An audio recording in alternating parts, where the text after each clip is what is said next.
Hitachi.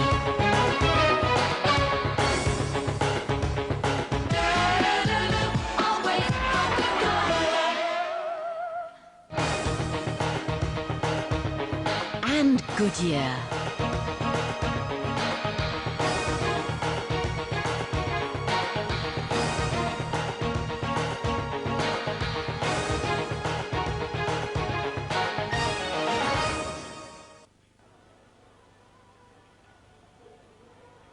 Hello and welcome to the Tanaka International Circuit in Japan for first qualifying for this weekend's Pacific Grand Prix with Ben Edwards and John Watson. The 2.3-mile circuit nestling here in a heavily forested mountainous part of Japan. We're west of Osaka and it's only hosting its second ever Grand Prix. It's a very attractive, if somewhat remote setting here. We're deep in the Japanese countryside, and as you can see from the pictures of the circuit, it's quite a twisty track. The average speed around about 115 miles per hour. But there are some quite interesting elevation changes, some camber changes, and it's quite a challenge for the drivers. It certainly is. It's tight, it's twisty, and this morning everybody complained about it being very slippery indeed. But Ben, just an interesting little point about the Tanaka International Circuit. Last year it hosted the Pacific Grand Prix in April, and at the end of 1994, Mr. Tanaka and the circuit were awarded the Bernie Ecclestone Trophy for the best organised Grand Prix in 1994 for an FIA World Championship event. So clearly, organisationally, everything is excellent, and I must say, having arrived here on Wednesday afternoon, nothing is too much trouble for anybody around the circuit. Indeed, we got a wonderful welcoming party last night, welcoming us to the region of Okayama.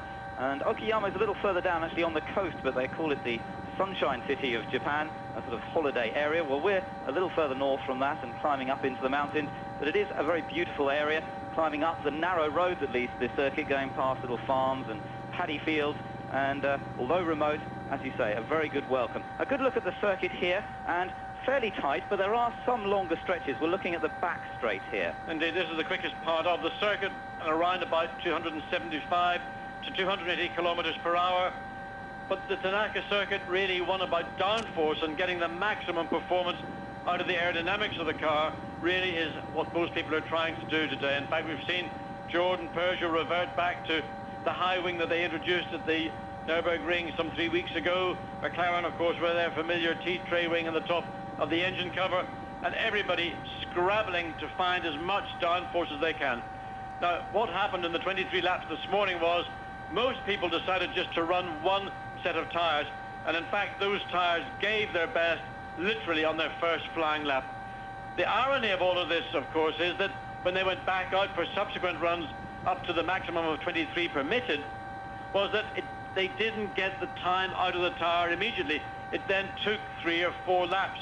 And it wasn't a question of temperature, it just seemed to be a question of the tyre and the track coming back together again. And literally everybody from Michael Schumacher, who was quickest, down to Bertrand Gachot back in the Pacific Ford, found problems. In fact, Bertrand Gachot found problems at the end of that very long straight. He locked up, the front wheels steered him off the circuit right up to the end of the gravel bed. He then reversed, you can just see at that hairpin bend end of the straight, he then reversed all the way down the access road, and we're going, Bertrand, that is going to have you taken out of this session. He only did 2 laps, and in fact he wasn't allowed to continue for the remaining 21 laps. Bertrand Gachot back in a Pacific. There's been other driver changes that we must make note of for this weekend as well, and probably the most notable of those is the Grand Prix debut this weekend of Jan Magnussen. He'll be standing in for Mika Hakkinen. Other changes, we've got Aguri Suzuki back in at Ligier, and Gianni Morbidelli has come back into the footwork hard.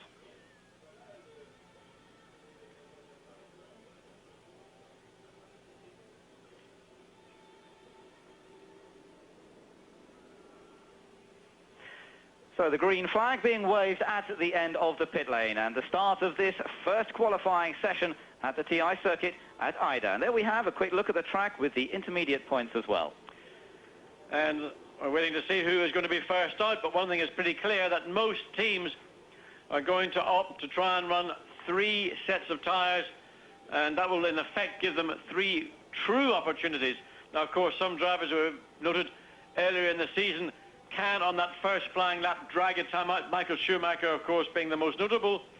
Chief contestant in the championship, Damon Hill, is a bit between 1 lap and 2 laps. Sometimes he does it in the first lap, sometimes on the second lap, but most people, we believe, will try and run at least maximum 3 sets of tyres, and then be able to hold back a further 3 sets of tyres for Saturday afternoon qualifying, when everybody here expects the circuit to be much quicker. In fact, we're some 6 seconds off the pole time for last year's Grand Prix. That, of course, set by the late Ayrton Senna in a Rothmans Williams Renault. Michael Schumacher, 1 minute 16.056, and he's over 0.3 of a second faster than Damon Hill in that Williams Renault. That's an interesting gap. We haven't seen Michael Schumacher take a pole position since the Canadian Grand Prix, and yet fastest, as you say, John, by over 0.3 of a second. David Coulthard was just a fraction slower than his teammate, and it looks as though Bennett and Renault have got the edge, at least so far. And just imagine how devastating Benetton can be if they're going to be on pole position. They've won so many races from starting alongside pole, or certainly in some cases on the second row, but when Schumacher is on pole, that is ominous for everybody, and not least of all Damon Hill, who's now got his last opportunity to keep this championship alive. He has to win under any circumstance, and there's Michael Schumacher, who, if he finishes 4th or lower, well, that's not going to be the result he will be looking for. But indeed, all he needs are 3 points to wrap up the title for 1995. Well, Michael Schumacher took a long time this morning to come out onto the circuit. He remembers what he had here 1 year ago. In fact, it's 1 year and almost 6 months, because the Pacific Grand Prix was held in April, and it was due to the disaster in Kobe just prior to the Grand Prix in late March, that earthquake. But all around the Tanaka circuit, there is no indication. All the infrastructure, all the roads, all the bridges that may have been affected by that massive earthquake, everything is replaced, and you wouldn't realize, wouldn't know, certainly here, that there's been any indication of that tragedy that occurred just over 6 months ago. Taking a look there at Rubens Barrichello, he was down in 11th place after the free practice session this morning. Heinz-Harald Frentzen ended up 8th. And just to give you a quick run through the list from this morning, give us some idea of form. It was Schumacher, Hill, Coulthard, the top 3. Gerhard Berger, 4th, then John Alesi, 5th. Good performance from Mark Blundell to take the McLaren into 6th. Eddie Irvine, 7th. Heinz-Harald Frentzen, 8th. And interestingly, Jean-Christophe Bouillon just 1 position behind in 9th. Yes, I think that's the best performance we've seen from Jean-Christophe in the Sauber Ford. And I think part of that is that the work that Sauber have been doing, and in particular in the last 4 or 5 Grand Prix, we've seen a big move forward. What that has done for Bouillon is give him the confidence that in the early part of the year, when the Sauber chassis basically was pretty poor, we know that he was very quick in the Williams as the Williams test driver, but in a difficult car, he found it very hard indeed. But as the Sauber is improving, then his confidence is moving, marching forward with the car's performance, and it's brought him here in Tanaka up to, well, 0.2 of a second behind Heinz-Harald Frentzen. And I would say that must give Bouillon a great deal more confidence for this afternoon's qualifying. An excellent performance from the Frenchman. Rounding out the top 10 was Michael Schumacher's teammate, Johhny Herbert, but he finds himself over 2 seconds slower than Schumacher after working on suspension setups this morning.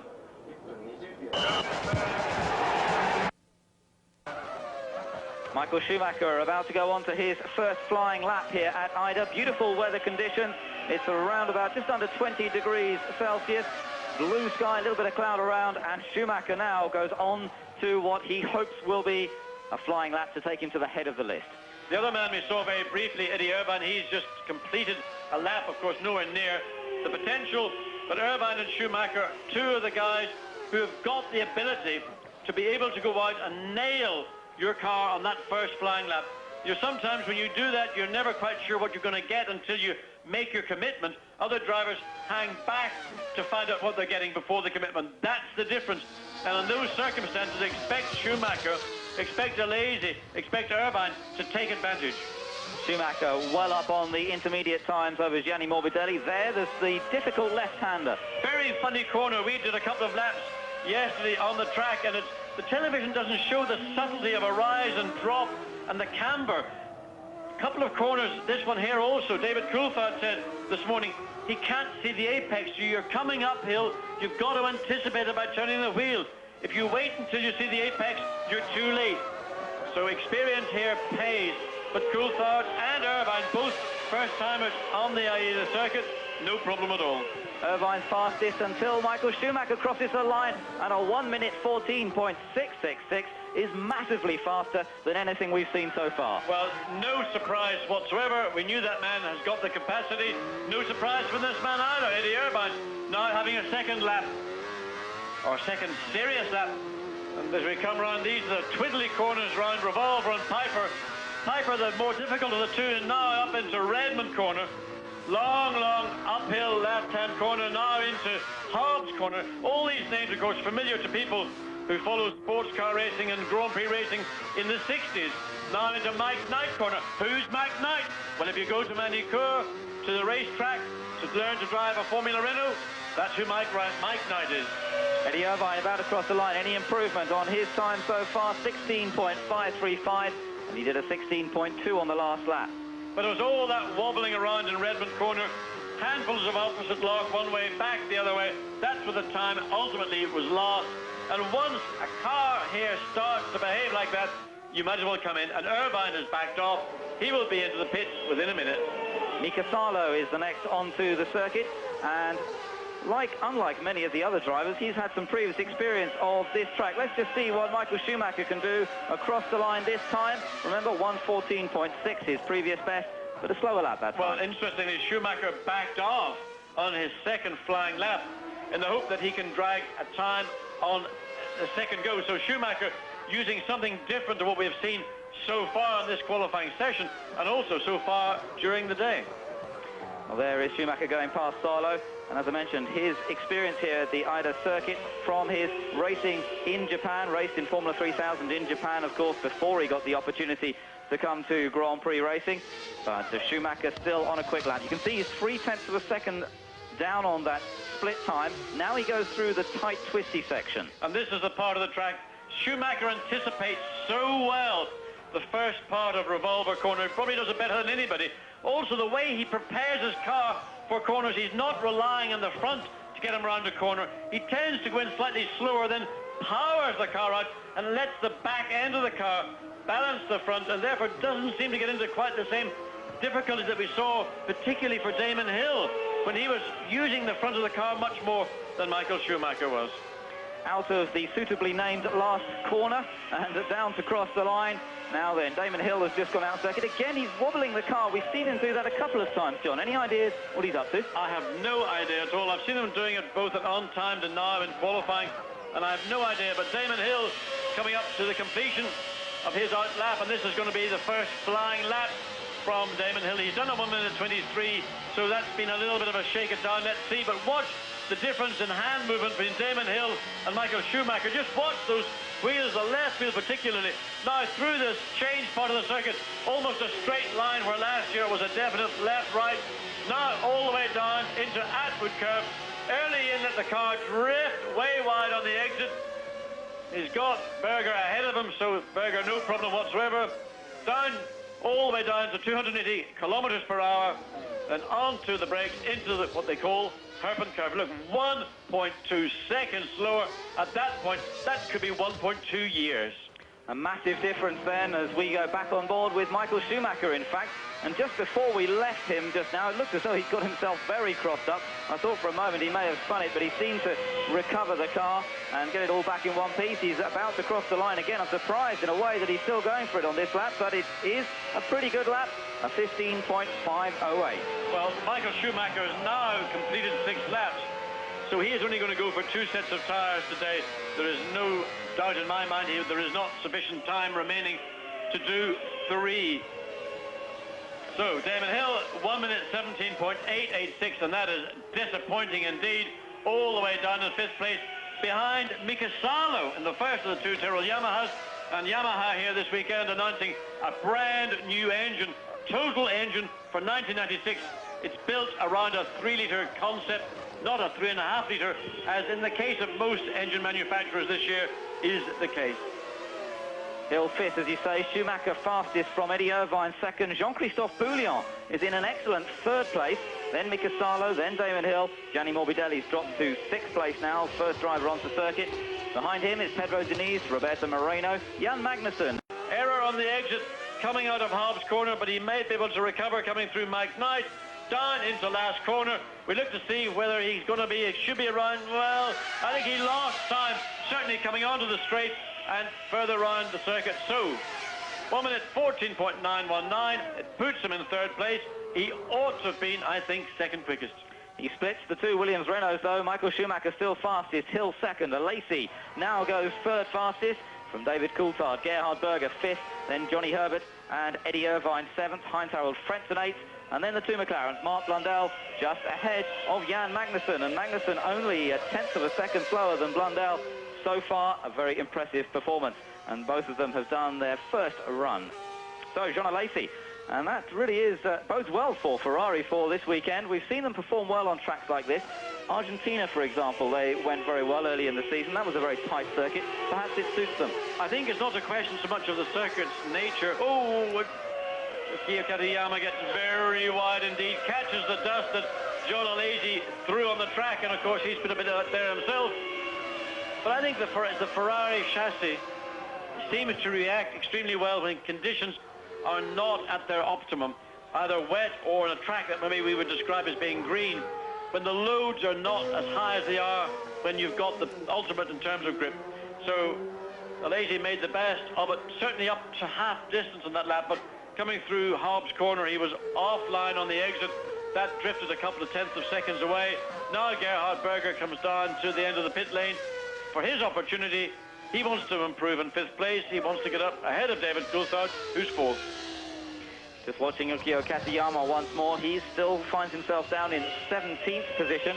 And, well, he is the fastest of the Japanese drivers. They're all pretty much together at the moment. 17th is Katayama, 18th is Suzuki, and then 2 places further back is Taki Inoue. We haven't seen any sign yet of Andrea Montermini in the other of the Pacifics. We have seen Bertrand Gachot out on track, but no sign of Montermini yet, so maybe some problem for him. Well, certainly Bertrand Gachot needed track time because he only had 2 laps before he locked up at the end of the straight, and they had that little trip into the gravel bed. And Andrea Montermini, who again, impressive this morning, 20th quickest in the Pacific Board, yet still to be on track.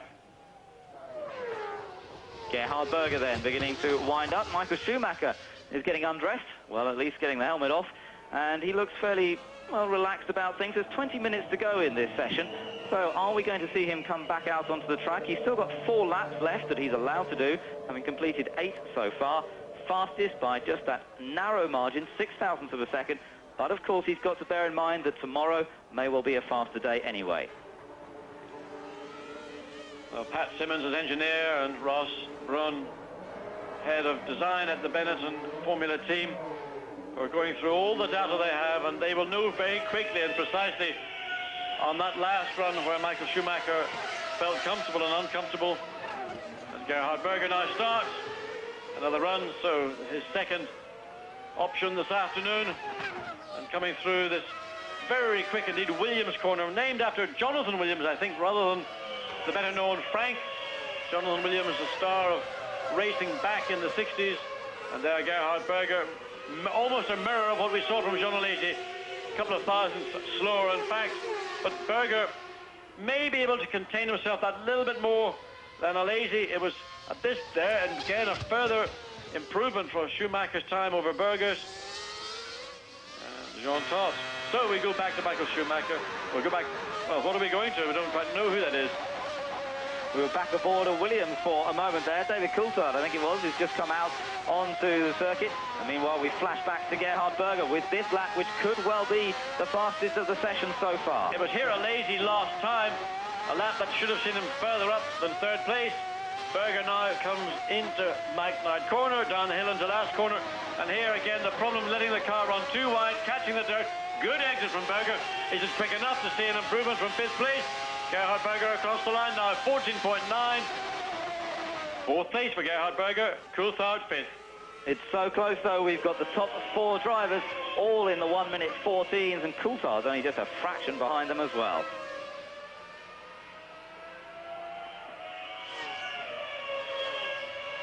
Gerhard Berger goes on to another lap, but you can see he's not trying hard on this one. He's 1.2 seconds down on the first split. What he may do is what we saw Michael Schumacher do at the very beginning of the session. After a quick lap, take it easy. Don't put too much load into the tyre, but maintain the temperature and then have another go. Or simply he might just decide, well, I've done enough in this set of tyres. Berger has only completed 6 laps. This is his 7th, so he may well decide to come in and put one more set. On board now with David Coulthard as he tries to improve, and he's just gone on to what should prove to be a quick lap. He's about halfway round. He's just running up behind the pits now, along towards the left-hander at Redmond, where we've seen a lot of them get into trouble. Quite good entry there, but maybe just a bit wide. Yes, I think that wasn't the best time through Redmond corner we've seen from David Coulthard. It's just so difficult. You want to anticipate, but at the same time you don't want to overdrive. So Coulthard exits onto the straight for the second time on a proper flying lap on his second set of tyres. Again, not into the 1 minute 14s yet. Into this first corner. This tightens up a little bit on the exit. Not a lot of space on the edge of the track as they come round. Into the quick left-hander. And you can get it looks like he's still on a quick lap, I think, down through the Moss S. And you can see here, just ahead of you, the wall of trees and mountain that climbs up the side. They're going very steeply uphill here. Doesn't always come across on the camera. They're climbing, and then the track levels off onto the straight. It's like a corner on the altered Jerez circuit. When they extended Jerez, that long uphill corner, great corner, almost a mirror of what Jerez is. So David Coulthard looks to me as if he's decided that's enough. That second lap, that lap, he's just completed 1 minute 15.776, and that was 3/4 of a second slower than current best. More gravel on the circuit, people dropping wheels off as they come out of Piper Corner. So Coulthard, I suspect, is back into the pits. So things not looking quite so good for the Williams-Renault pair at the moment. Remember, David Coulthard has had pole position for the last few races. He's had 1 or 2 disastrous moments on the formation laps, but at the moment he's down in 5th place, and he won't be too pleased about that, especially with Michael Schumacher heading the list for Benetton.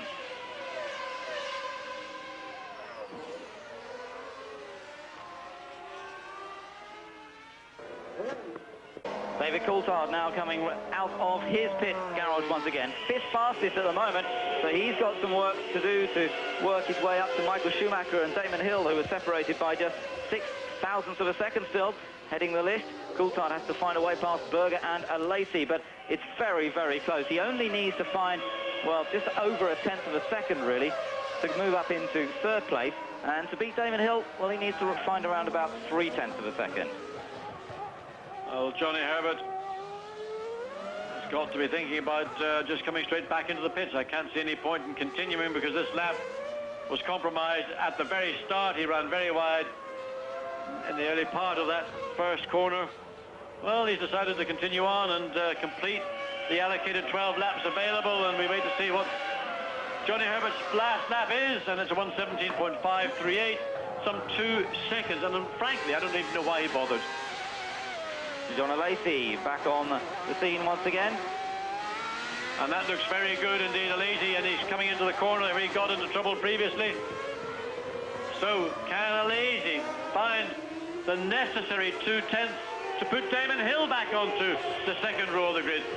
Oh, Alesi, way, way wide, but never lifts, and look at the clouds, the plumes of dust, as a little Frenchman battles to keep that car pointing forward and not having to do a bit of reversing in the mirrors. Absolutely. I thought that the car was actually going to flick the other way, the opposite way to the pit wall, and go left that time. But he got it all sorted out. Fantastic car control as ever from Jean Alesi. But a little over the top. I think even he might have been forced to have to back off a bit that time. And I think poor little Gianni Morbidelli behind wonder what is going on. My first race for 3 months, and already I'm being pelted by stones, dust and rocks. Well, there is Gianni Morbidelli right behind the Ferrari. In fact, Alesi, oh, this is a replay of what happened. You can see how wide he got. And look how much dirt, dust, stones on the track as Morbidelli came round. Alesi, he's backed off. Damon Hill coming out for the last time. Damon Hill, only 7 laps completed. So opportunity, the most important thing for Damon is he must find clear air and track. 4.5 minutes to go in this first qualifying session. Coulthard, we're watching with interest now because he's trying to move up from 5th place. Downhill through this tricky left-hander. Then it levels out about. This part of the circuit is fairly level. Then they start to climb slightly, but not before running a little wide. Now he's about the first one we've seen go that wide on the left-hander there at Piper Corner. Now this section is where we've seen a few mistakes from several of the drivers.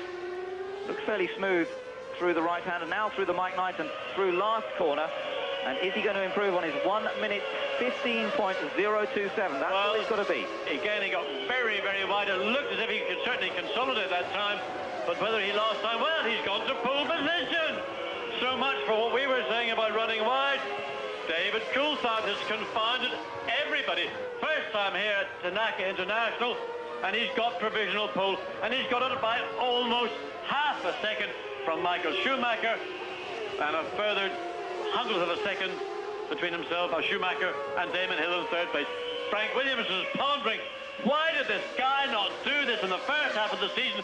Because I guarantee you he will be driving for me in 1996 and not for McLaren Mercedes-Benz. So Coulthard putting in an absolutely superb performance there, and now it's up to Damon Hill to try and improve on that. Hill is out on circuit. He's down into 3rd place now, and there he is. Can he now beat that target time? There you can see a 1 minute 14.1. We waited for the split, it didn't appear, so now we've got to wait till Damon Hill gets all the way down to the end of this straight. And looking on the Tag Heuer computer in here, we see it a 1/10 of a second quicker.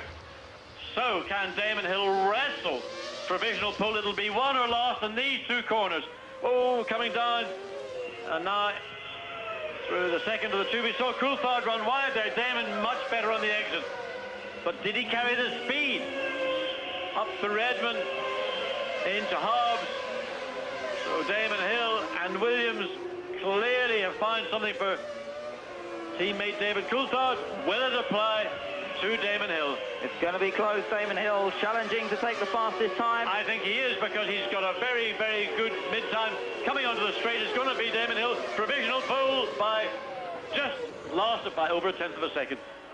Very, very close indeed. And once again, we see the 2 Williams Renault cars go ahead of the rest of the opposition just when it looked as though they were struggling a bit. But what can Michael Schumacher do in response? He's out on track. You can see him sliding a bit there as he went through the long right-hander at Atwood onto the straight, not held up by the Ferrari, down towards the tightest corner, the slow hairpin. This is almost positive banking as they go into this corner, positive camber on the exit. They don't run too wide because of the left-hander, and this is the tricky one now. And the revolver corner and the one that follows Piper are the 2 most demanding. Oh, beautiful, beautiful drive from Schumacher. He uses the back end of the car to steer the Benetton round the circuit. He just directs it with the steering. Again, 2 lock-ups and 2 corners. Schumacher on the extreme of his limits. Is it going to be enough? Locking up twice can't help, but it's at this point we look to see, and it's going to be close, but I don't think it's going to be good enough. I think that the 2 Williams are going to lock out the front row on Friday afternoon. 14.5, he goes 3rd, absolutely right, and again they're very, very close. And Flavio Briatore's face, Ross Brawn's face, you could see the frustration that they had hoped that their man would at least be 2nd quickest, if not on provisional pole. And once again, the superiority of the Williams chassis, the FW17 in the B guys as we have here this weekend, is just a bit stronger than what Benetton had got. So Schumacher trying again on this lap by the looks of things, but there's no chance. 0.3 of a second down already.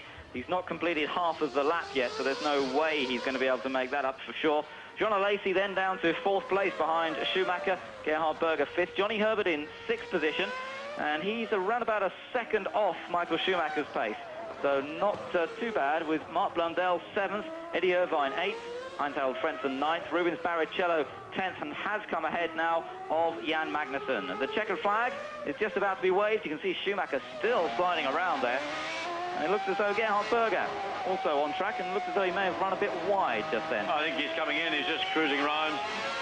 So Gerhard Berger dives off into the pits, and his afternoon work is also complete as the checkered flag is out, though Berger only ran 8 laps. Michael Schumacher's last lap was a 1 minute 15.348 as he just crossed the line.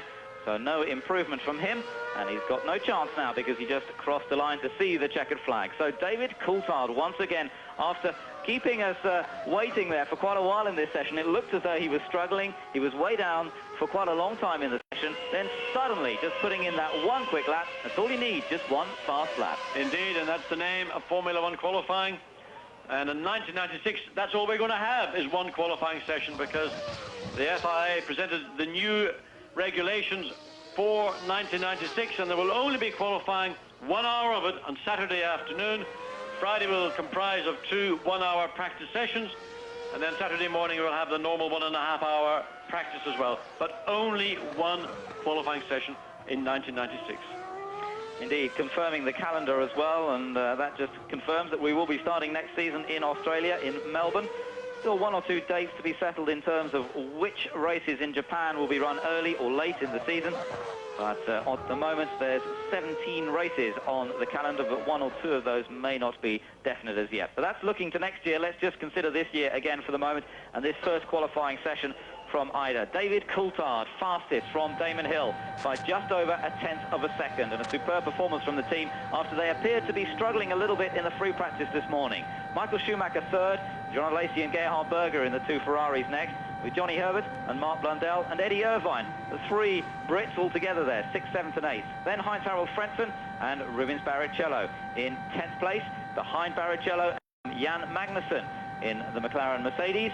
He's ended up just, well, around about 7/10 of a second slower than Mark Blundell. Jean-Christophe Bouillon and Agiri Suzuki, the fastest of the Japanese drivers, and then a good performance from Suzuki, suddenly going up to 13th and ahead of teammate Olivier Panis, then Mika Salo, Pedro Lamy, Bukio Katayama, Luca Badoa and Gianni Morbidelli, with Taki Inoue in 20th. And there you can see the final 4, Roberto Moreno and Pedro Diniz, with Andrea Montermini. He did get a time in towards the end, but he only did 4 laps, and Bertrand Gachot did 7 laps and took the last place provisionally on the grid after this first session.